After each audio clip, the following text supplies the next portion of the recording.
Ligwak na nga at hindi na makapagpatuloy pa sa kanyang laban si Roland Bonot Abante sa finals night ng America's Got Talent.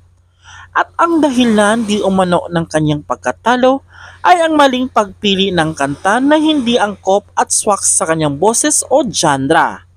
Sobra itong nakaapekto sa kanyang performance to the point na muntik na nga itong pumiyok sa live shows.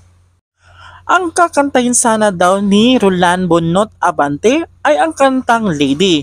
Ngunit ang mga organizer daw ang pumili ng kanta at dapat masunod. Bali-balilta din di umano na kahit hindi pa tapos ang naturing kompetisyon ay may napupusoan na silang ipapanalo. At yun nga ay ang contestant mula sa Indonesia na si Putri Adriani. Na sobrang gusto din di umano ni Simon Cowell kaya din niya binigyan ito ng golden buzzer noon. Say naman ng mga Pinoy, huwag na sana sumali sa ganyang kompetisyon dahil ginagamit lamang nila ang mga Pinoy para sa ratings at views.